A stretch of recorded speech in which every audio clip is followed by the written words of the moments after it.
He told me this story once, and only once. And never spoke of it again. If you like true revenge stories, you found the best place for your vengeful needs. I create them with fleeky visuals, dipped in artificial love. We start off with a rich redneck, who doesn't show of his riches, which makes him an easy target in the eyes of a new entitled community of Chads and Karens. They try to sue him into submission, while being ignorant of the fact, this redneck has a protective Meemaw, who is madder than a wet hen. Followed by a story in which a grandfather sheds light on a small town secret, from the Peruvian town he used to live. Lastly, a kid shares the secret story of his dad, that he only told once in his life. His dad emphasized to never do what he had done. His story starts with the creation of bicycles, that were forged specifically for revenge. Before we start, make sure when you're at the like button's housewarming, you rearrange the contents of the kitchen drawers. Let's dive in. Naturally, viewer discretion is advised. These revenge acts might be disturbing to snowflakes. This is a story about my grandparents' friend. I was a young teen when I heard it, but given the outcome, this story has stuck with me.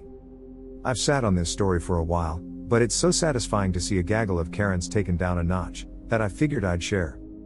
For the sake of this story, we will call my grandparents' friend William. Now, my grandparents knew William from way back. My grandmother knew him from school and my grandfather met him after marrying my grandmother. Anyways, in the 60s, Grandma was a manager at the 7-Eleven. William led a crew that went there every day.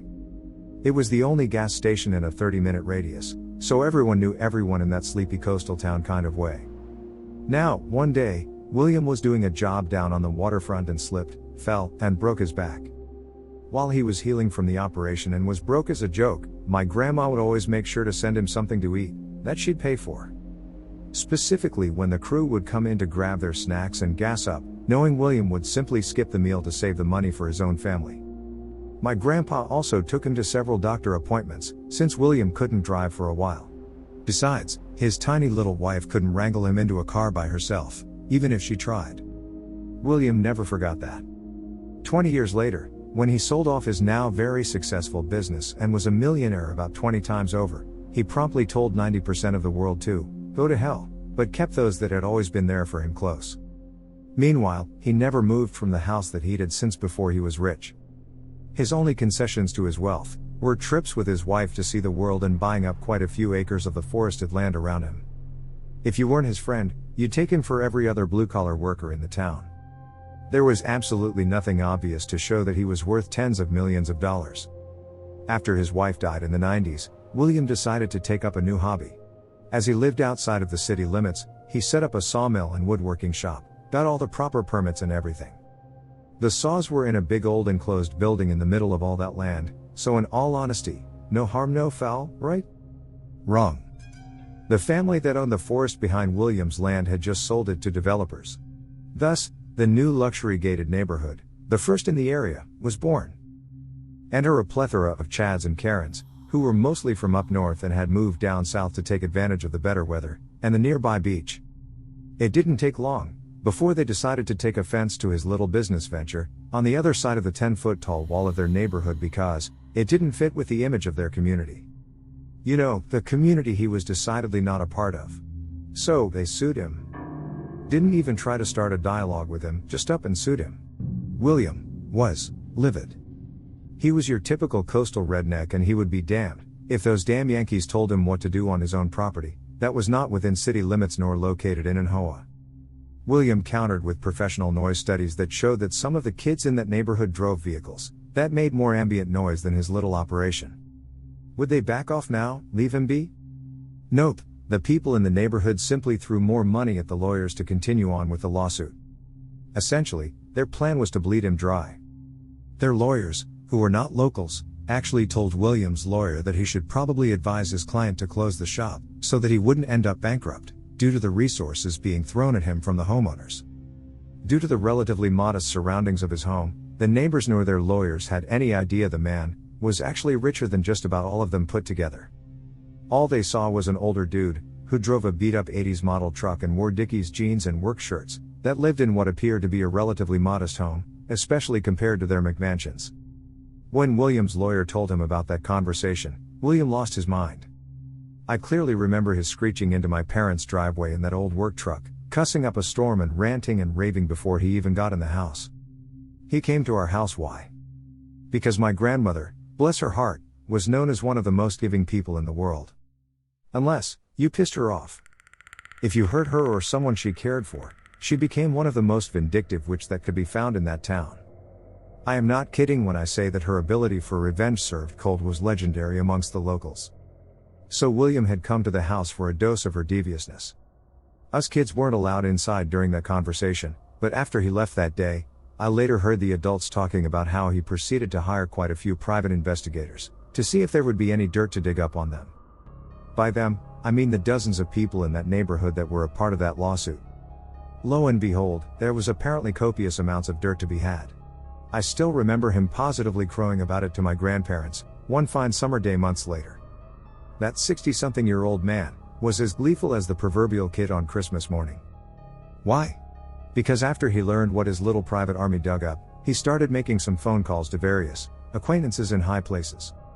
The ensuing fallout meant that the lawsuit was dropped.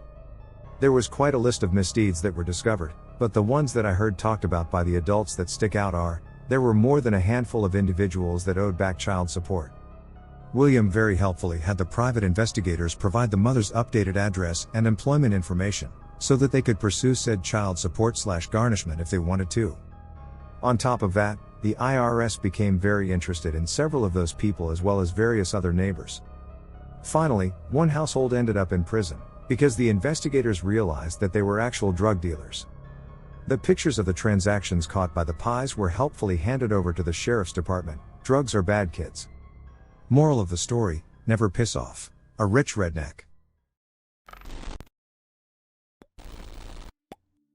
My grandfather grew up in a rural Peruvian town where only his family lived. They were very isolated from others. They lived about half an hour away from the nearest town. As one would assume, everyone was close. This story happened sometime around the 1940s. It's about one of my grandfather's many cousins, let's call her Mary, who was 20 years, and her husband, Earl, who was 25.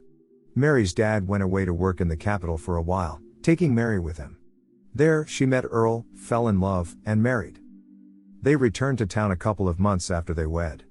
They rented the room at the local saloon, while Earl worked with Mary's dad selling goods in neighboring towns to save money.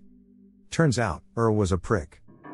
Not only did he cheat on Mary, while he was away working, but he also severely mistreated her when he was home, even more than the standard at the time. It was really bad. Eventually, the owner of the saloon noticed. His name was Walter, and he was a distant cousin of Mary. He confronted her, and after a lot of prodding, she admitted to everything. She hadn't confessed before as her close family, especially her dad, opposed the marriage, and she was ashamed to admit how Earl really was. Well, she wouldn't have to suffer much longer, as Walter would take matters into his own hands. He always liked to play a prank on newcomers. He would take them to a field a half hour away to hunt what he claimed was the most delicious bird he had ever tasted. Spoiler alert, that bird did not exist. It had a funny name I can't remember, so I'll just call it Birdie. He would leave them in the middle of the field with a net, while he went away to chase the birdies into the net. He would then walk back to town while the newcomer was kept waiting for the birdies. Eventually, newcomer would return to town and be mocked and laughed at for buying the story. Just some good old, rural town fun. He had yet to prank Earl, as he was mostly away working. However, not long after an opportunity presented itself. He was able to lead Earl away with the same story as always, but he didn't play the prank on him. Instead, he led him to a field 1.5 to 2 hours away instead, getting him drunk on the way. Letting him wait near a lake, where the birdies could be found underwater. He then returned to town, and claimed Earl had wanted to actually hunt the birds, not just wait, and it was hard to convince him otherwise as a way to excuse his tardiness. Earl's disappearance was noticed the next day by Mary's dad, when he didn't show up to his house or work and when he wasn't in the rented room. Walter gave his excuse, the others at the saloon and his wife corroborated his story. A few days later, Earl was found in the lake, he drowned. It was concluded that while waiting for the birdies, he'd gotten drunk, and when he attempted to return to town, he had gotten lost and fallen into the lake. Unlike her husband, Mary's life ended on a happy note. She remarried to a much nicer man, had 8 children, and bought a house in the capital where she lived until she passed of around 2003. Walter also had a happy life and passed in the late 1970s. My grandfather only knew this story because he overheard Walter tell Mary's dad the true story. Apart from him, no one else but the three of them knew. He told me one day I was asking about secrets about his small town. This isn't my story, but rather my dad's. I know the believability of this might be hard. But I believe this story to be true. Thus, I'm willing to share it. My dad was a very nice and hardworking man with some of the greatest patience for bullshit I've ever seen. But he also had a temper that could make an angry moose turn the other way if he was pushed far enough. Well, when this happened, he was definitely pushed far enough. He told me this after I told him all of the things I did to prank evil Mama Bear, before moving out of her house. He told me this story once and only once, about 10 years ago, and never spoke of it again. I wrote it down in a journal from memory back then so I wouldn't forget. So I'll try and retell it as best I can from what I wrote in the journal a decade ago. And probably explains where I got my conniving side from. This story happened in the late 70s. My dad was a young man striking out on his own for the first time. He lived alone in a really crappy part of town, while attending college and working at a gas station as a steady job. But the area had lots of thugs, and especially, lots of violence. There was a group of guys he knew from high school that just loved to mess with him. The first thing they did was spray paint graffiti all over his car, a '68 Chevy Nova. Then they started harassing him every night he was coming home from work or class, because they were always hanging around his building. The leader of the gang was a big guy Dad referred to as Ted. Don't know if this was his real name or not. Ted was a relentless bully to several other kids in school. He Donkey Konged my dad many times over the years. But during high school in particular, he hated my dad, because Ted failed and dropped out during senior year, and they wouldn't let him play football with his failing grades anymore. My dad, on the other hand, finished with some pretty decent grades and got a partial scholarship to a local community college. So to say Ted resented my dad was putting it mildly. And one day when my dad was going into his apartment, Ted and his gang ambushed him and really did a number on him in a back alley. My dad laid wounded and unconscious in that alley all night. He was found in the morning by an old lady walking her dog, and she called for help. He was in the hospital for months with several broken bones and head trauma. And this caused him to lose out on a lot of his college classes, and he had to retake them. Of course, he told police it was Ted and his cronies that did it. But the police claimed they had no evidence that Ted did it, because he and his friends all supposedly had alibis and there were no other witnesses. Well, that didn't sit well with my dad. He spent some time in physical recovery after getting out of the hospital and then moved to a new apartment with a friend as a roommate. And together they schemed and plotted to get revenge on Ted. My dad told me that back then, if police failed you, you took payback into your own hands. Now, a thing of note is that my grandfather on my dad's side worked at the city dump. And he was always bringing things home to collect, donate, fix, resell, etc. My dad helped him out with this a lot. So he learned a lot about fixing and making things. And while with his father at work, he found ways of sneaking into the dump at night. As a teenager, he would sneak in there at night with friends to find stuff they used to build a hidden fort in the woods nearby. My dad said the fort was so well made that it even had a makeshift wood stove that they made out of recycled bricks, and a metal barrel to use in winter to keep the fort warm. This is important later. So over a few nights, my dad and his friends snuck into the dump just like they used to in order to look around for things they could use. Bit by bit they found some old stinky clothes, shoes, and some old wooden baseball bats, and a few other useful things for the revenge. The dump also had an assortment of used tools the employees found in the trash and set aside to be used on site, but also regularly borrowed. So no one really kept track of them. My dad and his friend kept all of the stuff they were going to use hidden at the old fort they made as teenagers near the dump. So they had a perfect place to build the tools of their revenge. Next, they made sure they had as solid of an alibi as they could make. My dad and his friend were living on the top floor in an old 3-story apartment building, and was already well liked in the building for being handy and fixing a few things for his neighbors. The walls between apartments were kinda thin, so neighbors often heard the comings and goings of people on the same floor. They'd come out to greet my dad and his friend when they came home in the evening. And apparently the building had no fire escape. So the doors were typically the only way in or out. And the main door of the building was generally locked at night with a clerk sitting watch the entire time. They came home, checked in with the clerk, said their good evenings to several neighbors, and then locked themselves in their apartment. They waited till midnight and then used a knotted rope found at the dump to climb down 3 stories from their apartment window, which coincidentally was right above the dumpsters in the side alley. They hid part of the hanging rope behind a gutter pipe and then hoofed it a few miles to the old fort, where they'd hidden what Dad referred to as revenge cycles. He told me they were bicycles that they'd pieced together from junk parts found in the dump, that were built and modified, using the borrowed tools to have mounts for carrying the baseball bats and a few other things they couldn't fit in backpacks that they needed at the ready, without making much noise or bogging them down. They rode the revenge cycles to the bungalow in an old neighborhood where Ted was living with his friends. Though squatting may be a better word. Dad said it was a house where dealing was regularly done. Which was good in a way, because that meant they wouldn't call the police unless they wanted to risk exposing their operation. They scouted the area for a few nights to plan their attack, then waited for the perfect opportunity. First, my dad and his friend put on Halloween masks to cover their faces and took a tire iron that they'd brought and quietly removed the lug nuts from 2 of the wheels that were on Ted's crappy van. Then they spray painted an insignia that was used by another gang from the area on the side of the van, to make it look like this was a rival gang dispute. My dad and his friend then spied on Ted and his gang for hours from the windows, using homemade periscopes that were painted dull black, so they wouldn't be seen. Ted and his cronies spent some time getting drunk and high until Ted got so wasted he went to bed. My dad and his friend waited patiently for Ted to start snoring and quietly snuck into the house through the window of the room he was sleeping in, locked the door from the inside and bolstered it with a chair. Then in unison, they donkey bashed both of Ted's spaghetti legs on the patella drums with their drumsticks. If you get what I'm saying. And when Ted tried to cover himself, they donkey bashed on his arms too. Then they held him down and emptied a plastic bag of fresh warm doo-doo they'd both contributed to making, all over his face before getting the hell out of there fast, because he was yelling for his cronies. Ted's cronies couldn't get into the room before my dad and his friend were out of there. They ducked into another yard and rode off on the revenge cycles from a different street before anyone saw them. But they heard from other people in the area that Ted's cronies tried to load him into his van to take him to the hospital. But as they got going, the wheels on one side of the van came off and they had to call an ambulance. The aftermath on both of Ted's patella drums made the doctor say that he'd never fully recover and would have to walk with a cane for years. As for Ted's cronies, a few of them got arrested. Police came to the hospital to take a statement from Ted and noticed a couple of them didn't look so good. They asked them a few questions, then searched them.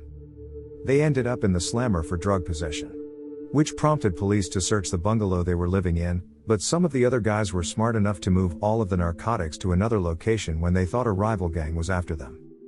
So the cops didn't find much. Ted's remaining cronies later got cornered by my dad and his friend when they followed them in their disguises on the revenge cycles, to a back alley where they'd been known to regularly hang out and sell their garbage. And this time, they brought a plastic toy blaster, to force them to disarm them of their knives and such. Then they proceeded to bomba drum them with their bats. After this was over, my dad and his friend claimed to be with a rival gang and told Ted's cronies that if they didn't leave town, they'd get something a lot worse than a simple Donkey Kong bash fest. And for some added incentive, they sprayed one of their feet with lighter fluid and dropped a lit match onto them, causing the guy to freak out and kick his flaming shoes off. This seemed to work as all of them were gone from the city not long after that. My dad and his friend hid the revenge cycles and dropped the knotted rope from the window into the dumpster below, where they later retrieved it in the morning while taking the trash out and disposed of it. Dad and his roommate were questioned, but they claimed no involvement in what happened to Ted. And neighbors and apartment clerk all told them that they never left the building after getting home on those days. My dad and his roommate then let the police come into their apartment to search the place. But they didn't find anything that could be considered evidence, as they had already disposed of the stuff they used by taking apart the revenge cycles, and at night burned the baseball bats, masks, the shoes and clothes they wore, and the knotted rope in the fort's barrel stove till there was nothing left but ash. As for the plastic toy blaster, well, my dad said it was never real, but was instead could come of as such, especially in the dark. And they got rid of it by tossing it into the dump. The cops were satisfied in the belief my dad had nothing to do with the incident and just bid them good day. Dad never told anyone else but me and his younger brother that he and his friend did all of that. As for Ted, Dad said he never really bothered anyone again. And he ended up eventually leaving town some years later because he was convinced another gang was still out to get him. What happened to him after that, Dad didn't know. I could tell he felt some measure of guilt for what he did back then. but also seemed to feel fairly justified in it as well, since Ted had badly hurt many people around town, just like what he'd done to my dad. So I suppose it was well deserved on some level. But my dad adamantly told me to never try anything like what he did. And I can't say I blame him.